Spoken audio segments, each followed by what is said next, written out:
이제 9절에 보니까 어떤 사람들은 마음이 굳어 순종하지 않고 무리 앞에서 이 도를 비방하거늘 바울이 그들을 떠나 제자들을 따로 세우고 두란노 서원에서 날마다 강론하니라.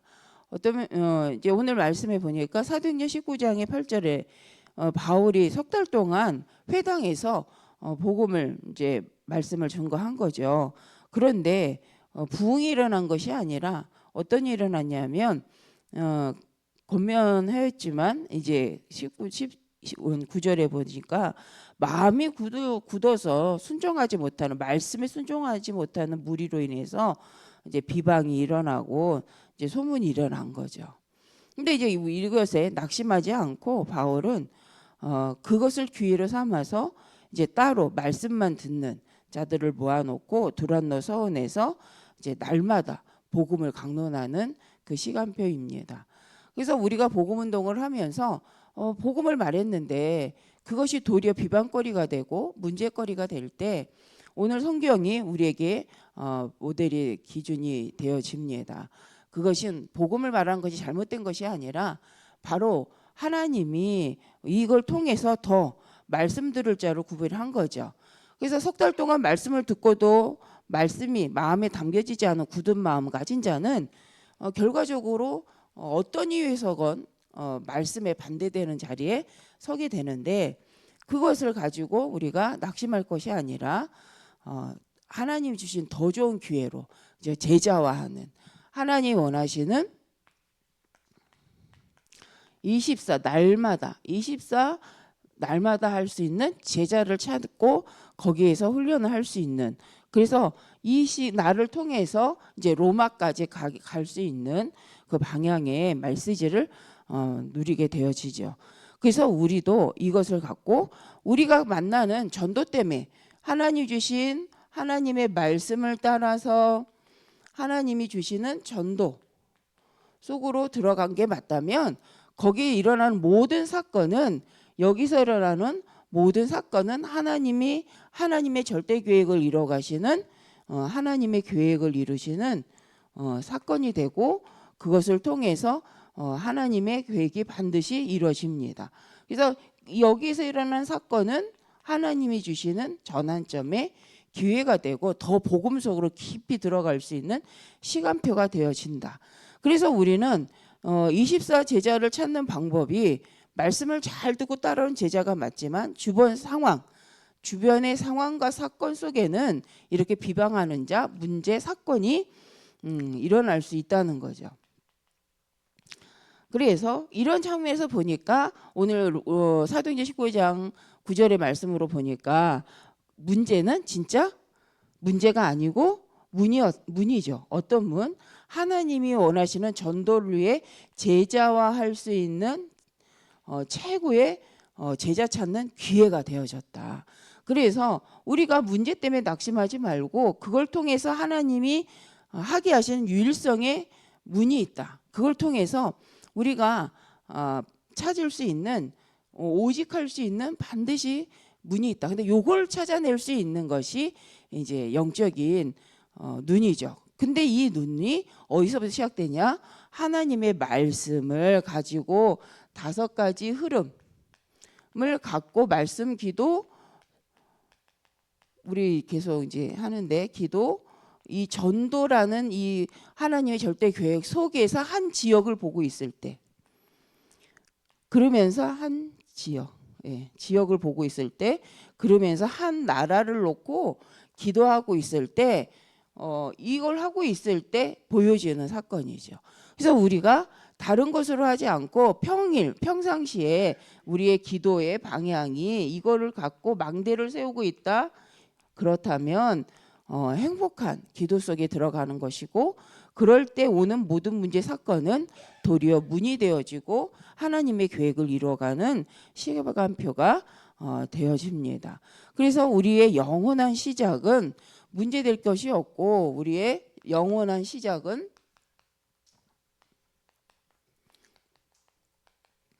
하나님은 어떤 문제와 사건 속에서도 도리어 더 절대 가능성을 가지고 준비하신 것을 이루어 가시기 때문에 우리가 낙심할 것이 아니라 우리 후대에게 정확한 언약, 이 정확한 언약을 심어주면 된다. 그것만 심어줬을 때 반드시 일어나는 일이 있는데 그 후대들을 통해서 하나님은 시대의 후대들을 파수꾼으로 세우셔서 시대 복음 운동하는 제자로 이끌어 가시는 거죠. 그래서 이 비밀을 알고 있고 이걸 놓고 기도하는 사람을 통해서 하나님은 성경에 약속하신 말씀이 성취되어지는 것들을 확인하게 하시고 그것을 보게 하십니다. 그래서 이 성경을 성취하신 분은 오직 예수 그리스도이시기 때문에 우리가 예수 그리스도의 말씀을 따라서 갈 때에 우리는 말씀 성취하는 자리에 서게 되어집니다. 그래서 시대의 파수꾼으로서 누구를 세울 것이냐? 성경은 예수님은 분명히 구약에도 렘넌트라는 말씀을 통해서 밤나무 상수리나무 뱀을 당해도 이 거룩한 씨가 이 땅의 구루터기다라고 하시면서 후대 운동을 말씀하셨잖아요. 그러시면서 또 그러시면서 하신 말씀이 요한복음이죠. 요한복음의 21장 우리가 아는 것처럼 이 말씀에서도 분명히 정말 하나님이 원하시는 후대 운동에 대해서 말씀을 합니다. 그래서 이 후대를 어떤 사람으로 내 양을 먹이라 내 양을 치라라고 하셨을 때 분명히 말씀하신 것은 이 렘넌트들에게 꼭 전달할 것이 복음의 능력을 전달해야 되는 예수가 그리스도 되심을 전달하는 거죠. 그래서 그거를 하기 위해서 하나님은 새 절기를 가지고 우리에게 보좌의 축복과 구원의 축복에 대해서 말씀을 하십니다. 그래서 후대에게 우리가 해야 될 것이 복음의 능력을 전달하고 하나님이 원하시는 지상명령인 전도와 선교에 대한 이 길을 하나님 앞에서 우리 여정을 같이 가고 보여주는 거. 그래서 우리가 먼저 5가지 흐름 속에 있을 때 바로 이게 보여지고 복음의 능력 속에 하나님이 여시는 전도문을 보게 되는데 그게 바로 사도행전 19장 8절 9절이죠. 그래서 우리가 도리어 전도했다면 낙심할 게 없다. 전도했다면 난 복음을 위해서 복음을 증거하기 위해서 우리는 현장의 관계 맞다면 잘 되든 안 되든 도리어 오늘 본문은 뭐예요? 난리 난 거잖아요. 비방한 거죠. 근데 그것도 문제되지 않는다. 도리어 더 복음 전하기 좋은 기회가 되어진다. 그걸 하나님은 준비하셨지만 만약에 바울이 눈치채지 못했다면 두란노 서원 그게 우리에게 이제 훈련 배경이 신학원이었잖아요. 전도 신학원. 그런데 우리가 그거를 캐치하지 못한다면 하나님은 그것을 방향을 더 좋은 방향을 가고 있지만 우리가 그걸 못 보면 응답을 실은 못 누리는 거죠. 그런데 그래서 우리도 복음을 가지고 전도 선교하는 길 속에 하나님이 절대 사명이고 하나님 절대 이 복음 안에서 복음이 땅끝까지 증거되는 일을 듣고 지금 성령으로 역사하고 계시다는 걸 잊어버리지만 않는다면 우리의 삶의 방향의 길은 놓치지 않게 되어지는 거죠. 그랬을 때 하나님은 우리 교회와 현장을 통해서 절대 망대의 이정표들이 반드시 세워지도록 하는 역사하십니다. 그러면서 그 이정표를 통해서 하나님이 기념비가 세워지게 하는 거죠. 그래서 우리가 다른 것으로 전달하지 말고 교회에서 꼭 해야 될 것은 이거다. 파수꾼이라는 것은 24시 지키는 자잖아요. 그래서 하나님 파수꾼을 분명히 세우라고 하셨기 때문에 우리 후대가 복음의 파수꾼으로 전도의 파수꾼으로 그래서 교회 시대를 살릴 교회 파수꾼으로 설 수 있다. 그렇다면 이것만큼 큰 축복은 없다는 거죠. 그래서 우리 시대마다 뭐가 없어서요? 복음 가진 교회가 없어서 복음 가진 후대가 없어서 시대 영적 문제는 끝나지 않고 더 심각해지고 있다. 그래서 앞으로는 더 심각하게 복음이 희미해지고 교회가 계속 없어질 수 있는 시대에 우리가 이제 정말 하나님이 원하시는 전도하는 이 지교회를 놓고 우리는 가야 된다. 그래서 우리가 이제 월요일마다 이제 하고 있잖아요. 그래서 하시면서 현장을 밟고 있는데 바로 그 발걸음의 여정이 바로 하나님 주신 사도행전 19장의 발걸음이요. 또 이 시대 가장 하나님이 복음 운동을 준비해 놓은 전도 지교를 통한 생명 살리는 발걸음이기 때문에 우리 모든 성도, 우리 이제 월요일마다 전도 운동 속에 또 평일에 각자 현장에서 전도 스케줄을 놓고 기도하시는 모든 분들에게 하나님은 축복하시고 문을 열어주실 줄 믿습니다. 근데 이제 이 전도 운동의 정확한 언약은 누가 할 수 있는가, 렘넌트들에게 할 수 있나 했을 때 바로 부모님을 통해서 후대에게 각인이 되어지고 또 교회와 교사들을 통해서 우리 뿌리가 내려지는데 이것이 우리 렘넌트들의 삶 속에서 실은 이 체질이 되어진다. 그래서 이제 우리가 근데 이게 어제도 이제 말씀을 이렇게 나눈 것지만 주일 말씀에도 각인은 누굴 통해 되느냐? 실은 부모님을 통해서 각인된다. 그래서 그 모델이 본문에 오늘 누구냐면 애굽 시대에 그죠? 애굽 시대에 언약을 정확히 붙잡은 사람을 통해서 하나님이 일하셨는데 바로 요셉이죠. 언약을 정확히 붙잡은 요셉을 통해서 하나님께서는 애굽 시대를 살리시고 요게벳을 통해서 모세가 복음을 받게 되면서 애굽 시대에 함께 응답을 받는 일이 일어나죠. 그래서 시대마다 애굽 시대라고 했을 때 애굽 시대에 복음이 없고 망하는 것 같았지만 하나님은 여기에서도 제자를 하나님의 복음 가진 사람을 세우셔서 하나님은 하나님의 일을 세계복음화가 되어지도록 이끌어 가십니다. 그래서 블레셋 시대에도 망하는 것 같았지만 사무엘상 3장 1절 19절을 보니까 한나가 기도하다가 하나님의 계획을 알게 되고 사무엘이라는